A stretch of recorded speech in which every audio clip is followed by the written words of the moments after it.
Prezados ouvintes, sempre que nos deparamos com uma guerra, seja em que lugar do mundo ela for, é natural que fiquemos penalizados pela questão humanitária. É sempre chocante receber notícias dando conta da perda de milhares de vidas, principalmente quando muitas destas vidas são de civis, que nada tem a ver com a guerra, além de crianças e até de pessoas doentes, com dificuldade de locomoção, que não podem nem sequer tentar fugir daquela situação. Mas o que muitas destas pessoas não percebem é que, para além das questões humanitárias, uma guerra da dimensão desta que está ocorrendo entre Rússia e Ucrânia é capaz de afetar diretamente a vida de todas as pessoas ao redor do mundo, inclusive, a despeito da distância, a vida de cada um de nós aqui no Brasil. Sim, em um mundo totalmente globalizado e integrado, o que acontece lá ecoa por todos os continentes. E não se trata de índices teóricos, de bolsas de valores, daquelas coisas que parecem tão distantes de nós. Trata-se exatamente do nosso dia a dia. É o seu pão diário, aquele que você compra todo dia para o café da manhã, que vai ficar mais caro. É a macarronada ou frango assado do final de semana que vai ficar mais caro. É o combustível do seu veículo que vai ficar mais caro também. Quer entender melhor por que isso ocorre? No programa de hoje, o deputado Luiz Paulo falará das consequências econômicas práticas que decorrem dessa guerra insana. E, mais uma vez, será um prazer contar com a sua audiência. Meu nome é Pedro Rogar e esse é o podcast RJ em Debate. Sejam todos muito bem-vindos ao nosso bate-papo dessa semana.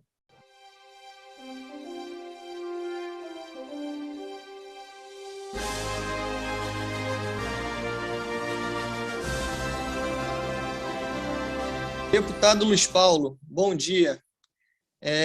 Tempos difíceis esses que estamos vivendo, né? Diante de mais uma guerra estúpida, destruindo vidas e aniquilando famílias. Lamentável, né, deputado? Bom dia às nossas ouvintes e os nossos ouvintes do podcast. Bom dia, Pedro.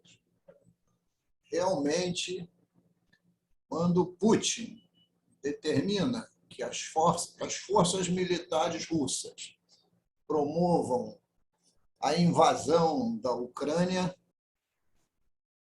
inicia-se uma guerra inaceitável, seja qual for o motivo. Guerra é sinônimo de destruição, de aniquilação. A Ucrânia já conta com 2,5 milhões de refugiados, 7,5% da sua população de 40 milhões. E são as crianças com suas mães, os idosos. Porque os mais jovens, homens e algumas mulheres, ficaram na Ucrânia para sustentar a defesa do território. Realmente é uma tragédia humanitária sem precedentes, e eu diria até que é como já estivéssemos vivendo sob a égide de uma terceira guerra mundial, né? Uma ótica da economia globalizada, com efeitos fortíssimos em muitos países, inclusive no Brasil, e principalmente no Brasil, como nós vamos mostrar nesse podcast. Deputado, a Rússia e a Ucrânia respondem por 30% das exportações de trigo no mundo. É bem verdade, né, que o trigo aqui consumido vem basicamente da Argentina, ou seja, pouco a gente compra nesses países. Mas é inevitável. No momento em que os grandes exportadores saem do cenário, a oferta fica reduzida e os demais fornecedores sobem o preço. Ou seja, vai sobrar para o pão nosso de cada dia, né, deputado? Sem dúvida nenhuma, Pedro. E é necessário entender que na economia globalizada, os grãos, e trigo é um grão, são commodities. Então, independente se está produzindo trigo na Rússia, na Ucrânia ou na Argentina, é o trigo que é oferecido ao mercado internacional. Se 30% vem da Ucrânia e vem da Rússia, e essa oferta é cessada, vai acontecer aquilo que na economia se chama lei da demanda. Se a oferta é menor, a procura é maior que a oferta, o preço sobe. E o preço do trigo subindo, o pão nosso de cada dia, principalmente o pão nosso dos menos favorecidos, dos pobres, dos miseráveis, dos desempregados, dos que estão sem renda, né, vão para valores inaceitáveis. É a guerra, a economia globalizada, a economia de mercado, fazendo efeito direto na vida do cidadão menos favorecido. Isso falando só do trigo, né? Mas não é só o trigo. Esses países também eles são responsáveis por grande parte das exportações de milho. E isso impacta em cheio a indústria alimentícia, já que muitos desses produtos industrializados contêm milho em seu processo de fabricação. E não só alimentos, até tênis e pneus, por exemplo. Isso sem falar na carne do frango, já que a alimentação desse animal é feita basicamente de milho. Pedro, é necessário que os nossos ouvintes firmem esse conceito de que grãos, seja trigo, seja milho, seja soja, qualquer tipo de grão é commodity. E na lei de oferta e procura, tem países que são os grandes celeiros do mundo. A Rússia é um, a Ucrânia é outro, Estados Unidos é outro, o Brasil é um grande celeiro. Então, essas commodities, se você diminui a oferta, os preços sobem. E o trigo, a gente deu exemplo direto no pão, mas o trigo perpassa todas as massas existentes. O milho também é usado em grande escala nos mais diversos tipos de alimento, como também o é a soja. Então, isso simboliza dizer que vai haver, só por causa dessas commodities de grãos, um aumento de preços dos produtos da cesta básica, que são fundamentais para os menos favorecidos. Então, isto também indica que a inflação vai crescer e que mais fome vai acontecer. Efeito dessa imbecil guerra que a Rússia está promovendo ao invadir a Ucrânia. E além do milho e do trigo, né, deputado, tem a importante questão do petróleo. A Rússia é o segundo maior exportador de petróleo do mundo, exporta entre 7 e 11 milhões de barris diários. Com isso, entre outras coisas, o combustível, que já está absurdamente caro no nosso país, tende a subir ainda mais, provocando um efeito cascata sobre a inflação, não é mesmo? Sem dúvida nenhuma.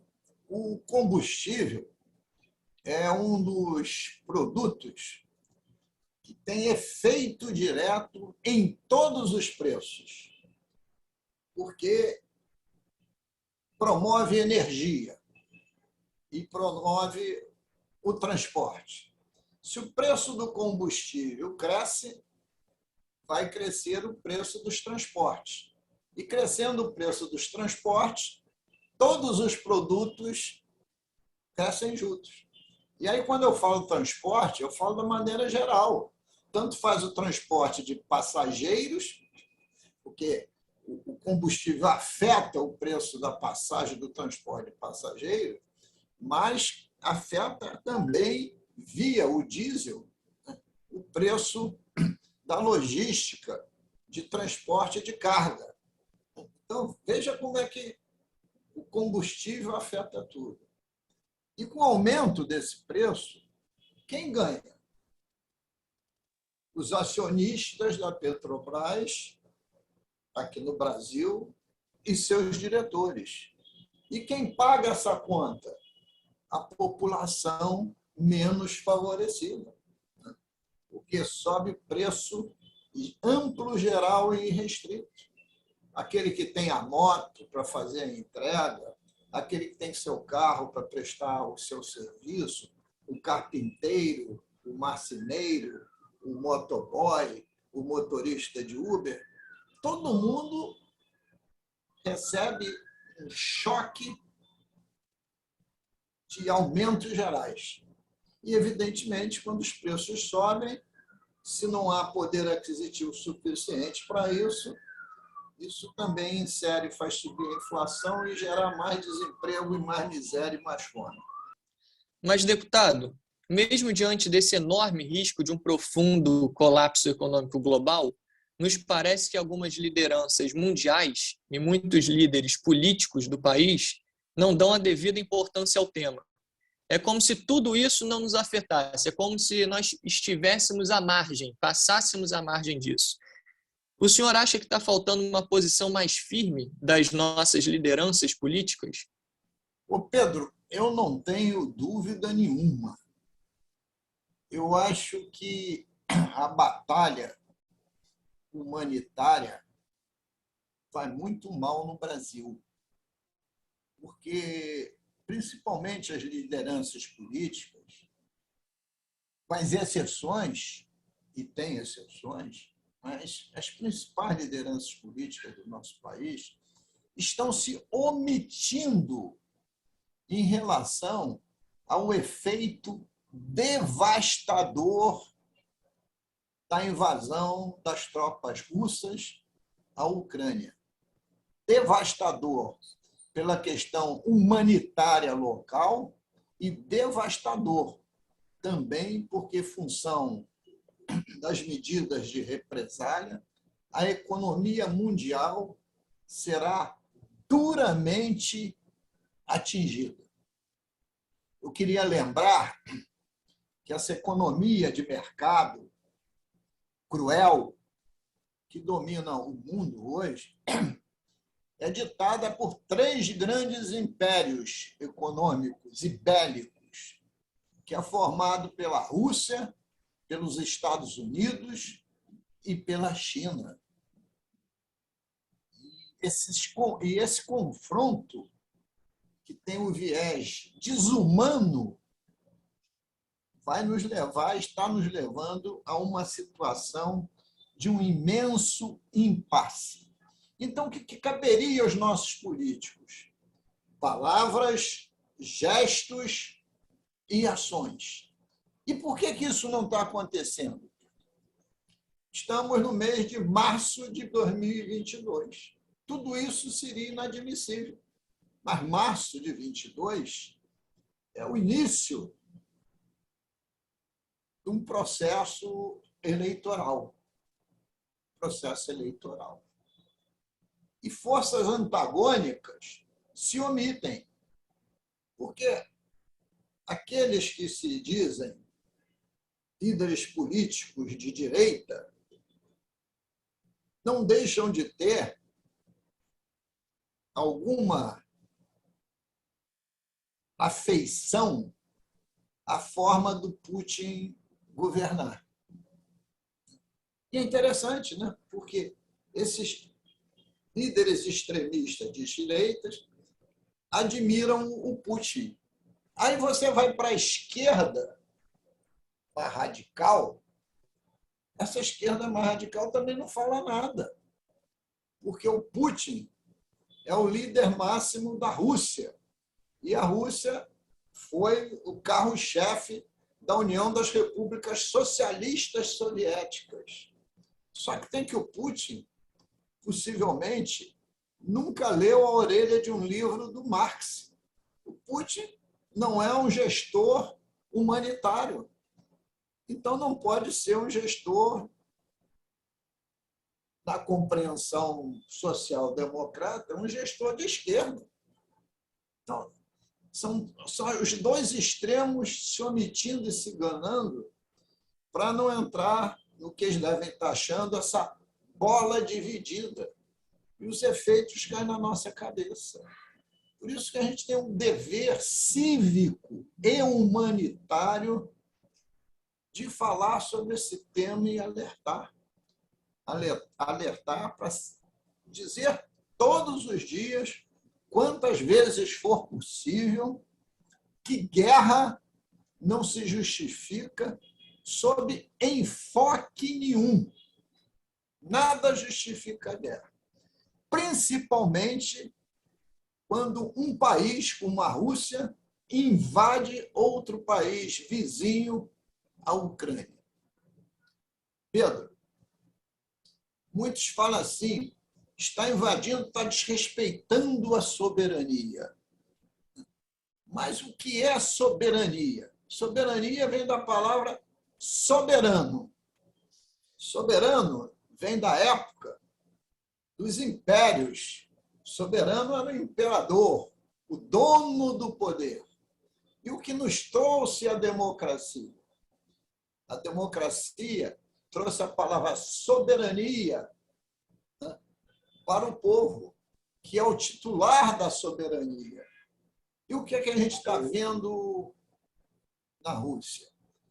O país soberano seria a Ucrânia. E o invasor está representando o império. Então, a gente tem que fazer a leitura correta e ver que são milhares de pessoas tendo as suas vidas destruídas. Em nome de quê? Então, essa questão da cultura humanística e a cultura da paz tem que ser defendida com unhas e dentes, preferencialmente por todos os partidos políticos de todas as matizes ideológicas. E a consequência dessa guerra vil é a desestabilização da economia globalizada, para penalizar, mais uma vez, os mais pobres. Então, é hora da gente discutir com intensidade de como se enfrenta essa crise da economia globalizada para a gente sair desses impasses. Somos 8 bilhões de pessoas no planeta que precisam viver com alguma qualidade de vida e não ser submetida, grande parte dessa população, à miséria e à fome. Está posto aí um grande desafio. Um grande desafio. E aqui no nosso país, particularmente em algumas unidades da federação, tivemos a seguinte sequência. Covid em grande escala, mais de 600 mil mortes. Mais de 2 anos de Covid que ainda não acabou. Ainda não acabou. Ainda está com o número de mortes superior a 500. Quando a Covid começa a diminuir a sua intensidade, vem a tragédia das chuvas. Começa na Bahia, depois vai para Minas Gerais, e Minas Gerais pega o nosso noroeste fluminense, afetando 16 municípios, depois vai para São Paulo, volta para o Rio de Janeiro, destrói o centro da cidade imperial, que é a nossa Petrópolis, né? E, basicamente, no auge da crise, das avalanches, das mortes, com mais de 230 mortos em Petrópolis, estoura a guerra, a invasão da Rússia à Ucrânia. Quer dizer, são crises continuadas e há sempre a ponta da linha, isto é, sempre o menos favorecido é aquele que está mais sofrendo. Então, a responsabilidade das classes políticas denunciar, por isso que eu digo, palavras, gestos e ações, para tentar reverter esse processo. Essa discussão que a gente quer passar para o nosso ouvinte, que está sempre a nos prestigiar. E é isso que eu tenho tentado levar também para os debates nesses últimos 15 dias na Assembleia Legislativa. É verdade, deputado Luiz Paulo. Agora estamos chegando ao fim do nosso episódio número 57 do podcast RJ em Debate. Hoje nós falamos sobre a guerra entre Rússia e Ucrânia, com seus efeitos devastadores que vem causando estragos em todo o mundo. Esse tema triste, mas que é de grande importância que a gente se posicione e debata sobre. Eu agradeço imensamente a todos os nossos ouvintes do podcast RJ em Debate. E vamos agora ao quadro Bola Dentro e Bola Fora, com os pontos positivos e negativos da semana.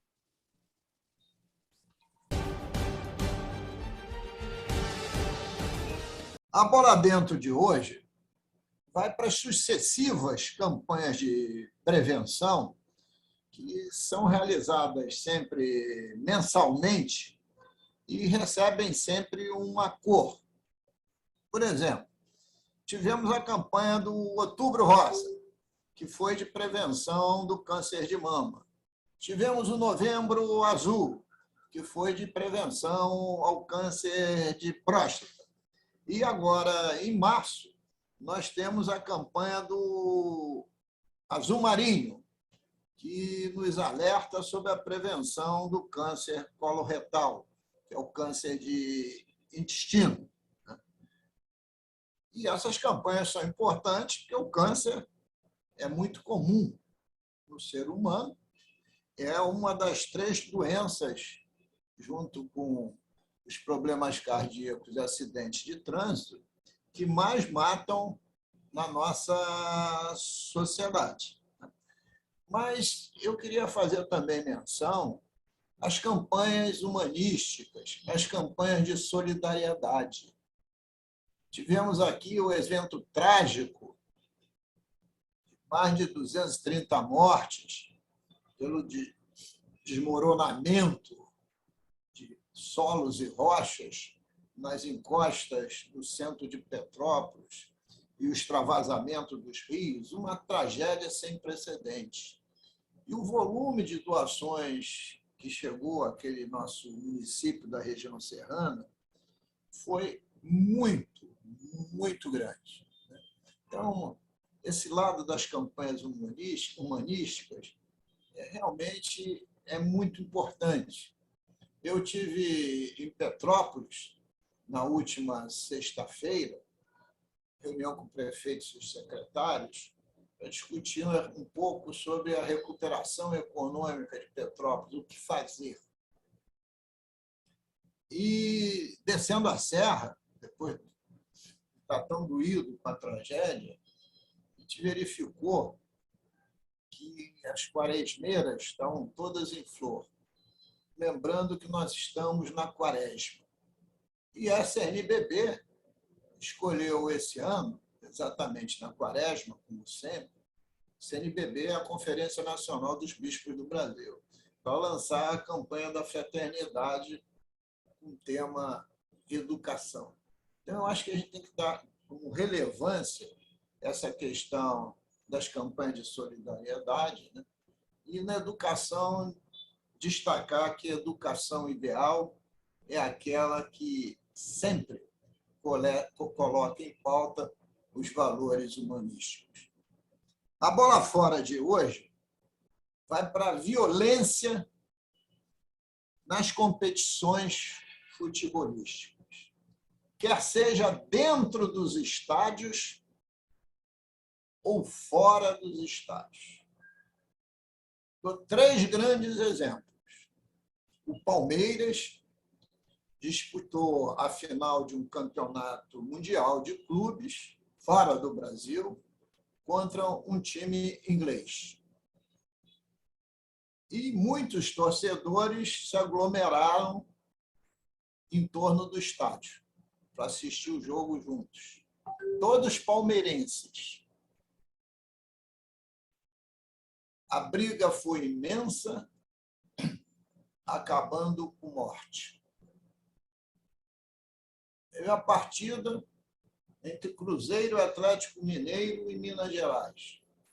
Pancadaria generalizada. E aqui no Rio de Janeiro, Botafogo e Flamengo. Foi lá no estádio Newton Santos, no Engenhão.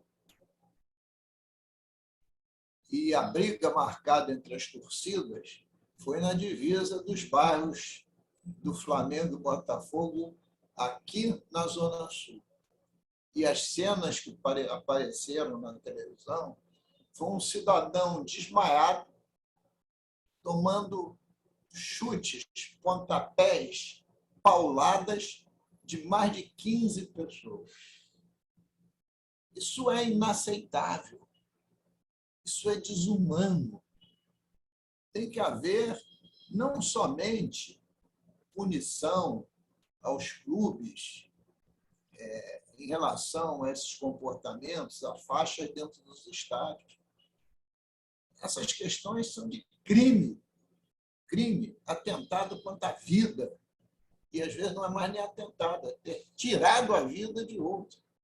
Então, a polícia e a justiça têm que agir duramente sobre essa violência que toma conta dos esportes. E isso mostra só um grau, né? Porque uma partida de futebol, dependendo do que se disputa, tem uma grande tensão emocional. Mas nesse último Flamengo-Botafogo, nem isso havia, porque não estavam disputando nada, era mais uma partida de futebol. E as torcidas fora do estádio marcaram, né, para se trucidarem. Você imagine trazendo isso para as concepções ideológicas dentro da política. Então, a gente tem que insistir que a violência tem que estar fora dos estádios e ela tem que ser minimizada nas nossas vidas. Para isso, volto a dizer, a gente tem que estar trabalhando fortemente no sentido de ser pedagógico, de realçar os valores humanitários. A gente aprendeu até na escola, com muitas disciplinas, inclusive com a Revolução Francesa.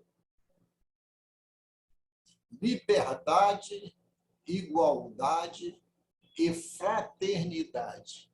Cadê a fraternidade?